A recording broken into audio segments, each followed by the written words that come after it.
If you're a school owner spending money on ads and organic, members joining every single week, yet your revenue just won't go up, or people just keep canceling after the first very month and you have no idea why, or you've tried different pricing strategies and can't figure out which one is making you the most money, this video is for you. My name is Eddie. I'm the Skool data guy behind Ultimate Editors, scaling from 6K a month to well over 50K a month and generated over $500,000 in revenue. The reason I'm making this video is because I'm on a mission to help school owners scale to $10, $15, and $20,000 a month. And in this video, I'm going to show you how I worked with Ramon and doubled his business MRR in under 2 weeks. So let's get into it. This is Ramon's social media over here. He pushes traffic from his YouTube as well as his Instagram, as well as he is heavy on ads. And so this is Ramon's community. He teaches people how to build faceless AI YouTube channels. And then as you can see, he is very active on here, and these are all his courses, okay? And so over here, we see we had 3 different price points to work with, okay? We had a $9, we had a $25, and we had a yearly plan. And so he had no clue which one was making him the most money. Skool dashboard was showing him a retention of 24%, which was completely wrong. You'll see why in a bit. And so what I did, I pulled all his raw data, all his raw Skool data, and we broke down churn tier by tier, okay? And then what we found that was a completely different story. On his lowest tier, he had 50% churn, and then in his middle tier, he had 80% churn, and then in his annual tier, we found no churn because it's annual, right? And so Skool never showed you any of this. And so the more we analyzed, the more data we had, the more we could make better decisions. And so we also analyzed all his traffic data, but that's for another video because this is like too long to cover everything. And so what we did, we made one move. We killed the 2 monthly tiers and we stuck to the annual tier, and just by doing that single move that we only uncovered through the data, we went from his lowest earning week to his highest earning week ever, okay? We doubled his business MRR only in under 2 weeks, okay? But so enough of me talking, you can hear it from Ramon right now. Hey Ramon, how's it going, brother? Pretty good, man. How about you? Amazing, man. Yeah, so we're just filming this case study. I've been working with Ramon for a month now, and just wanted to get some feedback and just share. Just be honest, like how I helped you, how I didn't help you, and we'll just go from there. Awesome, man. Awesome. So, do you want to start off with the questions, or want me to jump in? Yeah. So, first thing I would like to ask is, like, before we ever started working, what was like your number one bottleneck? What was stopping you from scaling? And what did you know about your numbers? Got it. So one of my biggest things before you came through and like rescued me in a way was that, so churn was always an issue. I feel like that's an issue for everyone, but for my thing, it got to the point where I was just investing a lot of money in ads. I was relying on the Skool analytics too much, because it's saying that like I'm doing well, my churn isn't that bad, and I'm making money, but I just don't know like in depth, like the more in-depth numbers when it came to like churn per tier, etc. So churn was my biggest thing, and then I was like every single month moving forward, I was just like losing a little bit profit. So I was just like, oh my goodness. And I tried different things, right? I listened to my audience. I take all the feedback and I implement them. But even still, even by doing that, you're still gonna find yourself like, it's still not working, right? Even though you listen to whatever the members are saying. So that's kind of like my biggest bottleneck was that, and understand who, like, why are people leaving too? Like, there's one thing about churn, is that okay, I gotta fix it, but then like you're kind of like fixing a bunch of things, and you don't know if you're breaking everything or you're just making it better, So that's kind of like the biggest bottleneck that I was facing. Yeah. So how were you making your decisions based off churn, pricing, and ads? Because I know you push ads. Mm-hmm. Yeah. So the decision I was making was one based on the feedback from the members, right? I have this automation where when someone leaves, they get a message on saying like, oh, why'd you leave? What could we do better? And I was just doing it based on that. But sometimes you just need more data. Like, you can't just listen to 1 or 2 people and like now change your whole school around those 2 people on the reason why they leave. So that's kind of like the main reason, or the kind of like the decisions on how I made those changes. Yeah. Okay. And what was your churn before working with me, and what is it now? So churn is a like around so my retention was 76, I believe. So was that churn wise? That's what 24, right? 24. Yes. 24%. Yeah. So that was my churn. And now it's completely like I feel like it's definitely just eliminated because we got rid of the annual $8 plan or $9 plan a month and the $25 a month, and we went strictly to annual.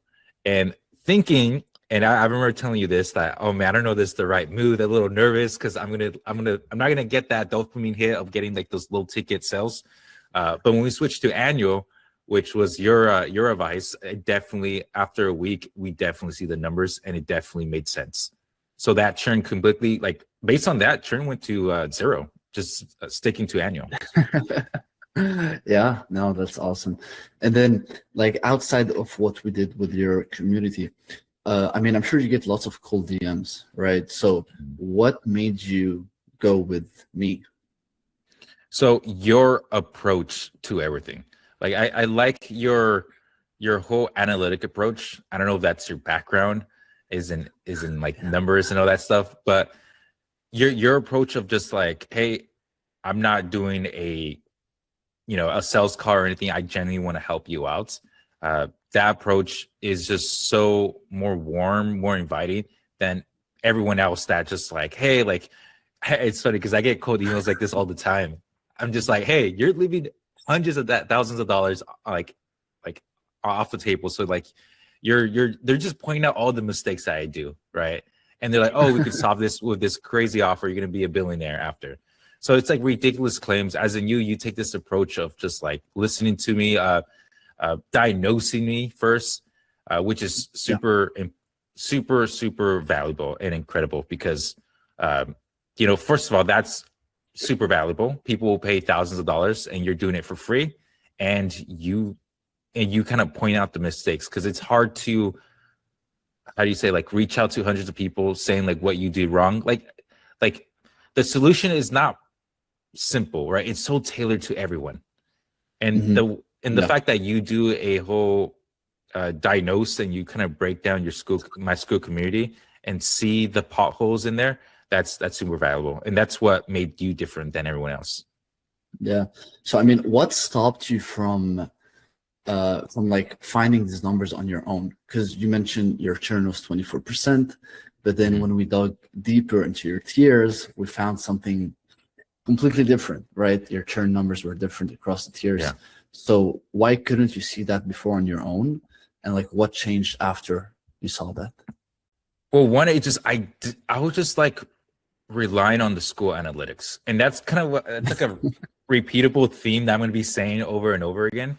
Was that, guys, like when it comes to school analytics, it's like surface level stuff. Like there's more to it, more to like people like turning based on tiers, based on how many people consume your courses. Like there's just so much more numbers that we could crunch than just the analytic dashboard that school has to offer. So, and that's something I just didn't know. I just didn't know we could go more in depth than school. I thought school was like the only analytic dashboard that comes with it. But I didn't know we could go even more in depth. Yeah. And then speaking about the school dashboard, this is a big one. When we uncovered your churn numbers and your LTV numbers and how accurate was school's data dashboard. Terrible. I thought that's the thing. I thought I don't know. I just thought I was doing good based on the churn and like the cash flow and stuff. I was like, because for me, the way I look at it, it's like, okay, my cash flow is going up every month. Okay, that's cool. That's all I care about, right? If I get some churn here and there, okay. But understanding why they leave and what tiers left was super. That kind of unlocked everything. When I found out that like 50% of people leave after the first month on my low $9 my $9 tier, I was like, holy shit. And then it has the same conversion as my annual plan, but the people in my annual plan, they stay for 12 months, right? And they pay up front. So it's just like, dang, like these are the type of things that you're never gonna know until you find someone like Eddie to absolutely like break that down. And don't get me started on my middle tier. My middle tier was terrible. My $25 middle tier, like it was 80% of people left after the first month. And that's crazy. Yeah. Yeah. And it's again going back, those Skool analytics just doesn't tell you that stuff. And that I think that's super important. I think that will make knowing those numbers will make and break your business. Yeah, no, that's awesome. And like, so do you feel like you understand your business and your school and your funnel and your ads and everything about your business more now than before? Or is it almost the same? Oh no, understand it a lot more. It also gives me more confidence too.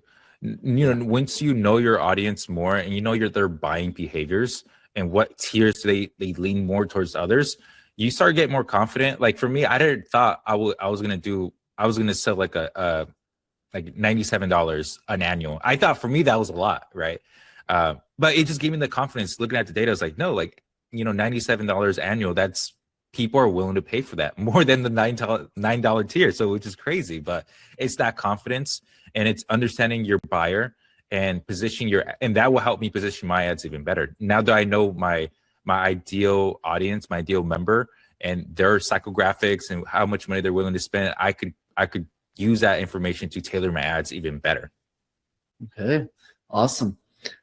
Yeah, I mean, last question, I suppose, for anyone, any other school owner watching this and that's on the fence, not sure if they want to work with me, they have doubts in their mind. What's your final message to them? I get it. I get the skepticism. I get it, like being like iffy about it, but you got to do it, man. You eventually you're gonna have to do it, and you might as well just start now because you're going, you know, you're like managing your school community, thinking everything's all good, and you know there's band-aids there, you know there's potholes, you just don't want to address the issue. Like everyone knows there's an issue, but it's just too like working with you know, that's why people are scared to go to the doctor because they know there's issues there, right? You know, we don't want Eddie to come in and tell me, he's like, oh, like, you know, there's problems here, there's problems there. Like, you want that, you need that stuff. And I understand why people are scared to confront like that reality of their school community. But it's a must, man. It's a must if you want to take it to the whole new level. Like if you want to scale from 10 grand to 20 grand, you need someone like Eddie to diagnose your school community and find these potholes in it. Yeah, no, thanks, man. Really, it means a lot. Last question. You don't have to say numbers like how much you're making, but just give like a general idea of the difference between you working before and you now. Like what's the multiplier, I suppose. You don't have to say exact like numbers. Yeah. Just like give a difference, like how much more improvement has there been since beginning working with me, and how much more are we looking to scale? Okay. The best way I could describe it is that before working with you, that last week before I converted to annual, I was making the least amount of money, like in the week. Because I kind of judge, I have like this whole spreadsheet on how much money I make in the week, and I kind of track everything. And I was looking at it and I was like, okay, that's my lowest week ever. The heck. And then after that was my highest paying week I ever made. And that's when I switched to annual. And then it was a big fear of mine, right? But at the end of the day, you just gotta, you know, you gotta listen to Eddie, see what's the issues, and you just gotta follow the data. And so I went from my lowest earning week to my highest earning week back to back. So that transformation was huge. All right. Okay. Sounds awesome. If anyone else has any questions, don't be afraid to contact Ramon and his school community. You want to shout out your school community? Yeah. It is called AI YouTube Growth Secrets, and we specialize in helping regular people make money using AI faces YouTube channels. And it's a great community for people just getting started, or if you're a veteran, like you're going to learn a lot of stuff on how to even make even more money based on the AdSense that you have going on now. So, yeah. Yeah, no, that's awesome. Okay, thanks so much, Ramon. I'll talk to you soon, and thank you. If anyone's watching this, contact me, and we'll get to work ASAP. All All right. right, Peace out. Bye bye. see ya. If you relate to Ramon in any way, you're having school bottlenecks but don't know exactly how to fix it, join my free Skool community. It's completely free. I go live twice a week. We can chat one on one. I'll work with you one on one until we find the bottleneck and fix it. I'll see you inside.